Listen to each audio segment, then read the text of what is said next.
फ्लैनन आइल्स light house. आप सभी ने कई मिस्टीरियस घटनाओं के बारे में तो पढ़ा ही होगा, लेकिन आज जिस घटना के बारे में हम आप सभी को बताने जा रहे हैं वो असल में एक असाधारण घटना थी। ये घटना एक ऐसे लाइट हाउस और उसकी रखवाली करने वाले लोगों की है जो कहाँ गायब हुए, जिसका आज तक कोई सुराग नहीं मिल पाया है। चलिए जानते हैं इस घटना को विस्तार से। वेस्टर्न स्कॉटलैंड में मौजूद फ्लैनन आइलैंड कई छोटे छोटे आइलैंडों का एक समूह है। 16 दिसंबर सन 1900 आर्चर नाम का एक स्टीमर लाइट हाउस के पास से गुजर रहा था। तभी स्टीमर के कप्तान ने फ्लैनन के इस लाइट हाउस को निष्क्रिय अवस्था में देखा। दूर से देखने से ही मालूम चल रहा था कि वो लाइट हाउस ऑपरेशनल नहीं है, जबकि नियमानुसार किसी भी लाइट हाउस को पूर्ण रूप से ऑपरेशनल होना अनिवार्य है। स्टीमर ने ये बात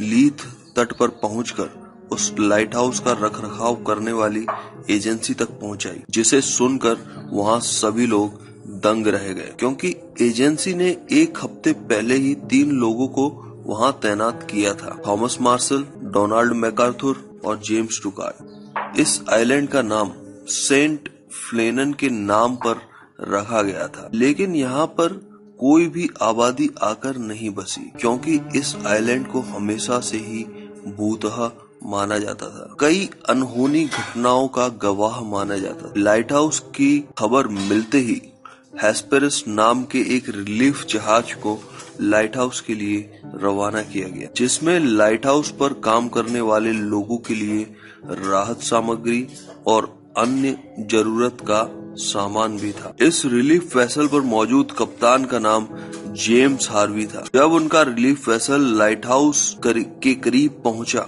तो कैप्टन हार्वी ने देखा कि लाइट हाउस पर सिग्नल फ्लैग नहीं है। फ्लैग को ना देख तुरंत कैप्टन ने जहाज के हॉर्न को जोर जोर से बजाना शुरू किया। इसके बावजूद भी ना तो उनके स्वागत के लिए कोई बाहर आया और ना ही वहां किसी भी तरह की कोई हलचल। अब कुछ ही देर बाद वे लोग जो कुछ भी वहां देखने वाले थे उन्हें अंदाजा भी नहीं था। कैप्टन ने अपने एक साथी जोसेफ मूरो को आइलैंड की जांच के हेतु भेजा। जोसेफ मूरे ने किनारे पर पहुंचकर देखा कि बाहर कुछ सप्लाई क्रेट्स पड़ी हुई थी, जबकि इन सप्लाई क्रेट्स को अंदर रखा होना चाहिए था। यह देख मूरे ने लाइट हाउस की तफ्तीश करने का फैसला किया। पूरा आइलैंड एक सुनसान कब्र की तरह लग रहा था। किनारों के पत्थरों पर थपेड़ों सी पड़ती लहरों की गूंजों के सिवा पूरे लाइट हाउस पर किसी भी तरह की आवाज नहीं थी। दोनों मेन एंट्रेंस अंदर की तरफ से बंद थे। काफी देर आवाज लगाने और नॉक करने के बाद जैसे तैसे दरवाजों को जबरन खोला गया। अब मूरे ने जो अंदर देखा उसे देख उनके होश उड़ गए। वहां रखे लैंप्स को साफ करके रिफिल किया गया था, जो एक सामान्य बात थी, लेकिन अस्त व्यस्त अवस्था में बेड्स का पड़ा होना जैसे मानो अभी अभी कोई सोकर उन पर से उठा हो। पास ही की टेबलों में परोसा गया खाना यूं ही पड़ा था। टेबल के इर्द गिर्द रखी हुई चेयर्स में से एक चेयर गिरी हुई थी, मानो कोई आपाधापी में वहां से भाग निकला हो। जगह जगह घड़ियां थी, लेकिन वह सभी बंद अवस्था में थी, जो कि एक काफी अजीब बात थी। पूरे लाइट हाउस को तराशा गया, पर वहां काम करने वाले लोगों का कोई सबूत नहीं मिल पाया। लाइट हाउस से बाहर निकलते वक्त उनकी नजर एक ओवरकोट पर पड़ी, और यहाँ पर दंग कर देने वाली बात ये थी कि लाइट हाउस पर 3 व्यक्ति तैनात थे और कोट सिर्फ एक ही टंगा हुआ था। इसका मतलब कि एक व्यक्ति यहाँ पर बिना कोट पहरे ही अचानक से बाहर चला गया। किसी भी लाइट हाउस का एक नियम होता है कि लाइट हाउस पर हर वक्त एक व्यक्ति मौजूद रहे, जिससे किसी भी प्रकार की विषम परिस्थिति से निपटा जा सके। लेकिन वहां ऐसा क्या हुआ कि लाइट हाउस पर तैनात तीनों को वहां से अचानक भागना पड़ा। जोसेफ मूरे समझ चुके थे कि वहां कुछ विचित्र घटित हुआ है।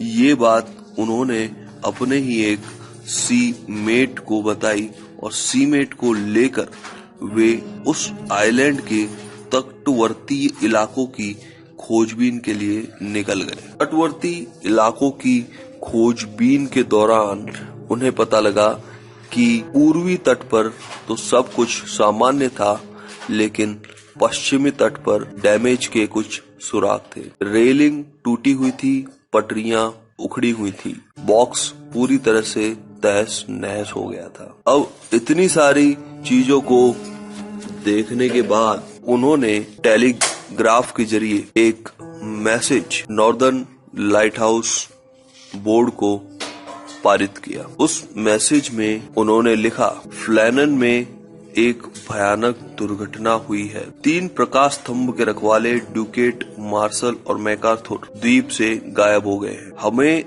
हमने एक रॉकेट दागा, लेकिन जब कोई प्रतिक्रिया नहीं हुई तो मैंने मूरे को भेजा, जो लाइट हाउस के रखवाले को ढूंढे बिना ही वापस आ गए। स्थिर घड़ियां और अन्य सुराग बताते हैं कि दुर्घटना लगभग 1 सप्ताह पहले हुई थी। वे लोग चट्टान में गिर गए या क्रेन या किसी और चीज को सुरक्षित करने में डूब गए। एस्पेरस के कप्तान। ये मैसेज 26 दिसंबर को टेलीग्राफ के जरिए नॉर्दर्न लाइट हाउस बोर्ड को भेज दिया गया। अब इससे आगे के केस का जिम्मा NLB के सुपरिटेंडेंट इंजीनियर रॉबर्ट मूरहेड को दिया गया और यहीं से इस अनसुलझी गुत्थी में नए रहस्य जुड़ते चले गए। इस ऑफिशियल इन्वेस्टिगेशन में एक लॉगबुक बरामद हुई। लॉगबुक एक ऐसा मटेरियल होता है जिसमें लाइट हाउस के रखवाले वहां पर घटित होने वाले जितनी भी घटनाएं हैं उनकी सूची बनाते। लॉगबुक में 15 दिसंबर की शाम के बाद से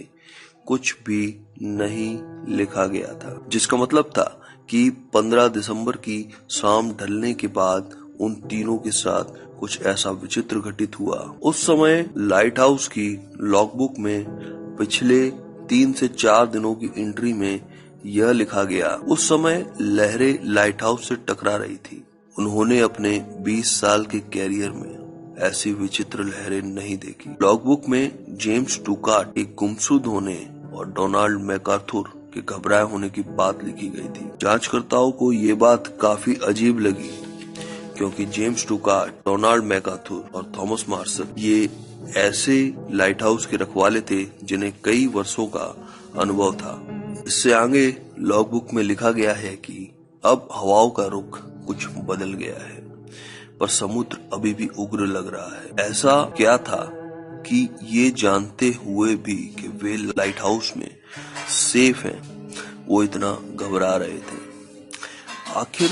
आखिरी पन्नों की बातों पर गौर करें तो वे लिखते हैं कि अब समुद्र शांत हो गया है और हवाओं की गति भी पहले से कम हो गई। इससे भी ज्यादा हैरान कर देने वाली बात ये थी कि लाइट हाउस के पास ही के जहाजों ने 12, 13, 14 या 15 तारीख को मौसम के खराब होने की किसी भी तरह की कोई भी रिपोर्ट दर्ज नहीं करवाई। ना ही मौसम विभाग को ऐसी कोई खबर मिली थी, क्योंकि फिलिपियन आइलैंड ये आइलैंडों का एक समूह था। इस लाइट हाउस वाले आइलैंड के अलावा दूसरे आइलैंडों पर भी ऐसी किसी भी तरह की कोई जानकारी बरामद नहीं हुई। आखिर वहां ऐसा क्या हुआ कि उन तीनों को खराब मौसम से गुजरना पड़ा? अगर वो लाइट हाउस से बाहर निकले तो लाइट हाउस के गेट अंदर से बंद किसने किए? अगर वे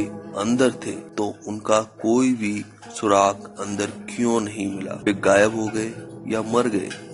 उन लोगों को भी ये आभास हो रहा था कि उस आइलैंड पर कुछ असामान्य है। उस घटना के बाद ना ही उन लोगों का कुछ पता चल पाया और ना ही इस गुत्थी को आज तक कोई सुलझा पाया है। कुछ लोग मानते हैं कि उन्हें समुद्र में रहने वाला दैत्य निगल गया। कुछ मानते हैं कि वे फैंटम ऑफ 7 हंटर्स के शिकार हुए और कुछ कहते हैं कि उनका एलियंस ने अपहरण कर लिया। कारण कुछ भी रहा हो, लेकिन इस घटना को इतिहास की सबसे विचित्र घटनाओं में से एक माना जाता है। दोस्तों, आपको ये स्टोरी कैसी लगी? अगर अच्छी लगी है तो प्लीज हमें लाइक कीजिए, शेयर कीजिए, हमारे चैनल को सब्सक्राइब कीजिए।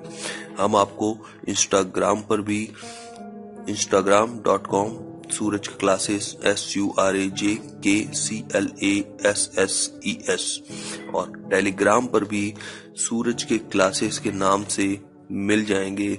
दोनों की ही लिंक नीचे डिस्क्रिप्शन में मिल जाएगी। तो बने रहिए हमारे साथ, मिलते हैं नेक्स्ट एपिसोड में। तब तक के लिए जय हिंद, वंदे मातरम।